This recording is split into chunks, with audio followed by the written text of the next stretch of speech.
ఏపీలో రాజకీయంగా అత్యంత ప్రాధాన్యం గల నియోజకవర్గాల్లో మంగళగిరి ఒకటి. ఇక్కడి నుంచి టీడీపీ ప్రధాన కార్యదర్శి నారా లోకేష్ పోటీ చేస్తున్న విషయం తెలిసిందే. ఈ నియోజకవర్గంలో భాగమైన మంగళగిరి, తాడేపల్లి నగరపాలక సంస్థకు ఇదే జిల్లాకు చెందిన నిర్మల్ కుమార్ను ఎన్నికల కోడ్ అమలులోకి రావడానికి ముందే వ్యూహాత్మకంగా కమిషనర్ను నియమించి ఇప్పటికే కొనసాగిస్తున్నారు. ఆయన ఇదే జిల్లాకు చెందిన వారని జిల్లా కలెక్టర్ సైతం ధృవీకరించిన కమిషనర్ బాధ్యతల్లో స్వల్ప మార్పులు చేసి ఆయనని పురపాలక పట్టణాభివృద్ధి శాఖ కొనసాగించడం విశేషం. నిబంధనల ప్రకారం మంగళగిరి కమిషనర్గా ఉన్న నిర్మల్ కుమార్ను బదిలీ చేయాలి.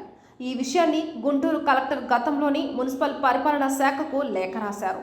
అయినా నిర్మల్ కుమార్ను ఉన్నతాధికారులు బదిలీ చేయలేదు. ఈ నేపథ్యంలో జిల్లా కలెక్టర్ మరోసారి నిర్మల్ కుమార్ స్థానికుడు అనే విషయాన్ని గుర్తు చేస్తూ లేఖ రాశారు.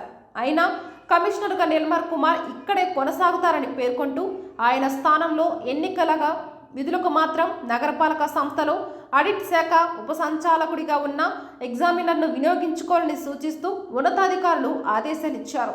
ఎన్నికల విధుల్లో కమిషనర్ పాల్గొనరని చెప్పినప్పటికీ మున్సిపల్ అధికారులు, సిబ్బంది ఆయన పరిధిలోనే పనిచేస్తారు. ఆయన ఎన్నికల్లో నేరుగా కీలక బాధ్యతలు నిర్వహించకపోయినా పరోక్షంగా సిబ్బందిని ప్రభావితం చేసే అవకాశం లేకపోలేదు.